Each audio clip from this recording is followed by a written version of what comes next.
Hello મિત્રો, સ્વાગત છે તમારું આપણા યુટ્યુબ ચેનલમાં.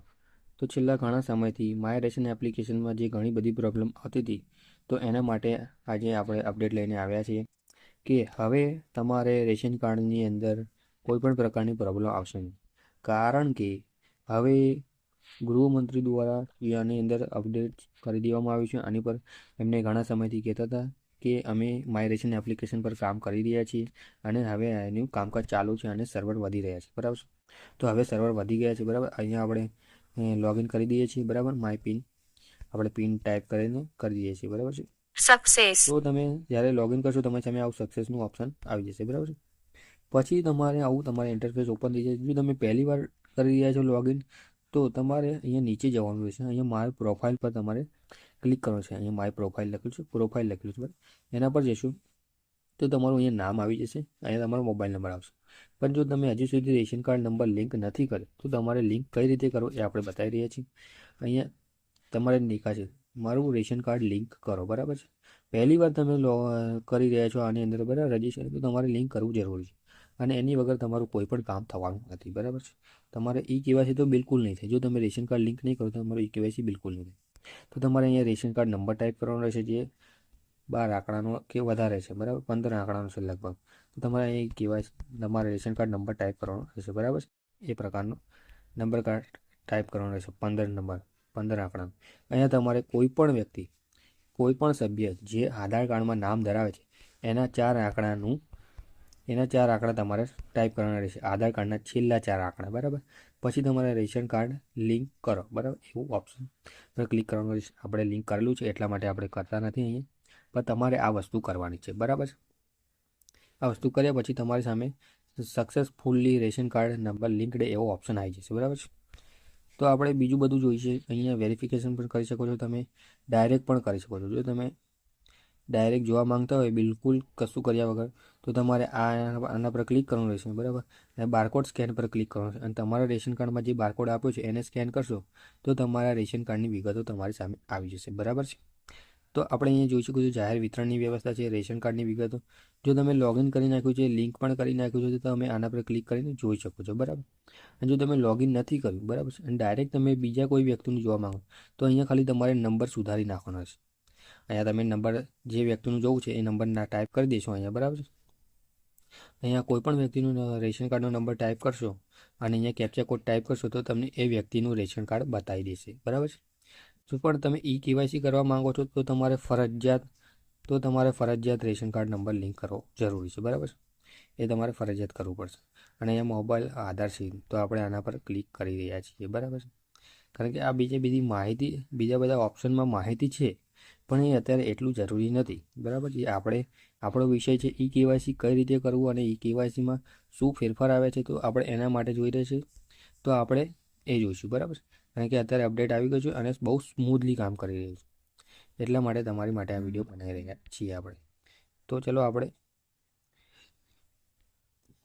ચલો આપણે આગળ વધીએ અને જોઈએ, બરાબર. તો આપણે આધાર અને મોબાઈલની સ્થિતિ પર ક્લિક કરીશું, મોબાઈલ સેટિંગ જઈશું, બરાબર. કારણ કે એની અંદર જ આપણું મેઇન આપણું કામ એની અંદર છે, બરાબર છે. અહીંયા કેપ્ચર તમારે ટાઈપ કરી દેવાનું રહેશે, ઉપર તમારો ration card number by default આવી જશે, બરાબર. તો આ પ્રકારનું અપડેટ કરી દેવામાં આવ્યું છે અને આ પ્રકારનું સ્ક્રીન બદલાઈ દેવામાં આવ્યું છે. પહેલાં જે આવતું હતું એ કોલમ વાઇઝ આવતું હતું, જેમાં ફર્સ્ટ કોલમમાં એ સભ્યના નામ આવતા હતા. અહીંયા સભ્યના નામ આવતા હતા ફર્સ્ટ કોલમમાં, અને અહીંયા બીજા કોલમની અંદર આધાર કાર્ડની સ્થિતિ આવતી હતી. જો આધાર કાર્ડ લિંક હોય તો આધાર કાર્ડ નંબરના લાસ્ટના 4 આંકડા બતાવતા હતા અને અત્યારે નથી બતાવતા, બરાબર.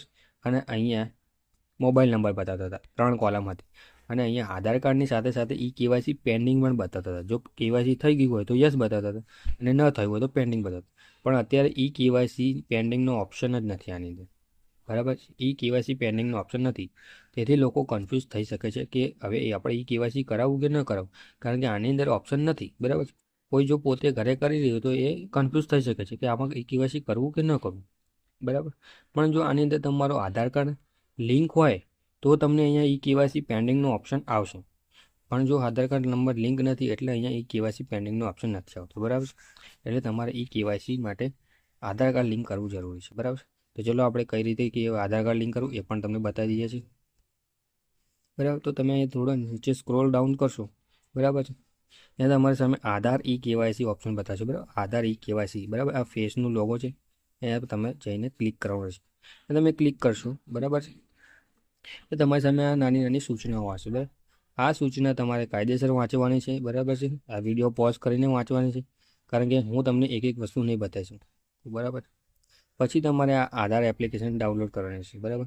ફેસ રીડર, કારણ કે એના થ્રુ જ તમારી ઈ કેવાયસી સક્સેસફુલ થવાની છે. એના વગર તમારી કેવાયસી થવાની જ નથી, બરાબર છે. પછી તમારે અહીંયા ચેકબોક્સ પર ક્લિક કરવાનું રહેશે. પછી અહીંયા કાર્ડની વિગત મેળવો પર ક્લિક કરવાનું રહેશે. પછી તમારે અહીંયા કેપ્ચા ટાઈપ કરી દેવાના રહેશે, બરાબર છે. પછી તમારી સામે આવી રીતે બધાના નામ આવી જશે, બરાબર. જે સભ્ય છે એ બધાના નામ આવી જશે. પછી નામ આવ્યા પછી તમે નીચે જશો, અહીંયા આધાર ઈ કેવાયસી માટે સભ્ય પસંદ કરો. તમારે અહીંયા સભ્ય પસંદ કરવાના રહેશે, બરાબર. આપણે કોઈ બી એક સભ્ય પસંદ કરી રહ્યા છીએ. સભ્ય પસંદ કર્યા પછી તમારે અહીંયા આધાર કાર્ડ નંબર નાખવાનો રહેશે. જો અહીંયા લખ્યું છે, કૃપા કરીને પસંદ કરેલ સભ્યના 12 અંકનું આધાર કાર્ડ નંબર દાખલ કરો, બરાબર છે. એ લખેલું છે, આપણે અહીંયા ટાઈપ કરીએ છીએ નંબર, બરાબર, બરાબર છે. આ પ્રકારનું તમારે નંબર ટાઈપ કરી દેવાનો રહેશે, બરાબર.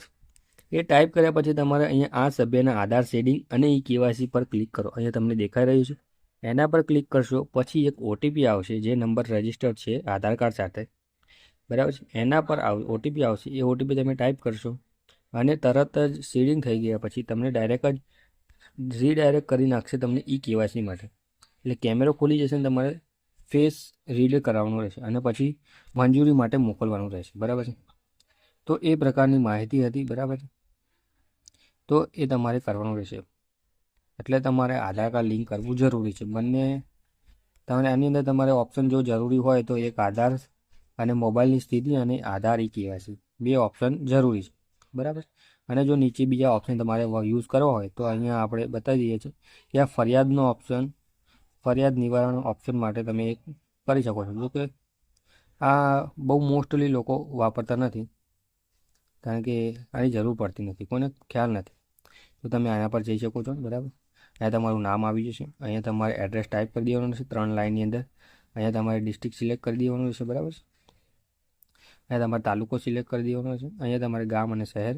અહીંયા તમારો વિષય, કયા વિષય પ્રમાણે અહીંયા તમારો વિષય કેના વિષયથી તમે અહીંયા ફરિયાદ કરી રહ્યા છો, બરાબર. અહીંયા તમારે નીચે વર્ણનમાં 100 શબ્દોમાં તમારે ટાઈપ બતાવવાનું રહેશે કે તમારી સાથે શું થઈ રહ્યું છે અને તમે કેમ ફરિયાદ કરી રહ્યા છો, બરાબર, એ બતાવવાનું રહેશે. અહીંયા તમારી સાથે જો ડોક્યુમેન્ટ હોય તો તમારે ડોક્યુમેન્ટ ટાઈપ જોડવાના રહેશે અને નીચે કેપ્ચા કોડ કરીને પછી ફરિયાદ દાખલ કરવાની રહેશે, બરાબર. તો બસ આટલી હતી માહિતી. આ નવું વર્ઝન છે અને આ ખૂબ ફાસ્ટ કામ કરી રહ્યું છે અને હવે ઈ કેવાયસી ફટાફટ થઈ રહ્યા છે. પહેલાં જે પ્રોબ્લેમ આવતા હતા બાયોમેટ્રિક માટે અને જે ફેસ રીડિંગમાં થોડી તકલીફ થતી હતી, એ હવે તકલીફ નથી થતી, બરાબર છે. તો બહુ સારું કામ છે, બહુ સારું કરવામાં આવ્યું છે કે ફટાફટ થાય છે હવે. અને સર્વર વધારે દેવામાં આવે છે જેથી તમે એની ટાઈમ કરી શકો છો. પહેલાં જે આખા દિવસમાં પ્રોબ્લેમ આવતી હતી, જે એપ્લિકેશન ખુલતી જ નથી, બરાબર છે, એ હવે ખુલી રહી છે અને બહુ ફટાફટ કામ થઈ રહ્યું છે. તો thank you for watching video. આનાથી વધારે માહિતી નથી, પણ આ ઉપયોગી માહિતી હતી અને સારી માહિતી છે. તો તમે જો હજી સુધી કેવાયસી ન કર્યું હોય તો તમે કેવાયસી જલ્દીથી કરી નાખજો, કારણ કે 31 ડિસેમ્બર લાસ્ટ ડેટ જાહેર કરી દેવામાં આવી છે. જો હજી તારીખ વધશે તો આપણે એના માટે પણ તમને માહિતી આપશું વિડીયો બનાવીને. પણ જો હજી સુધી તમારું બાકી હોય તો તમારે કરી લેવા વિનંતી, કારણ કે આ જરૂરી કરી દેવામાં, ફરજિયાત કરી દેવામાં આવી, તો તમારે જલ્દીથી જલ્દી કરી લેવું, બરાબર. Thank you for watching video.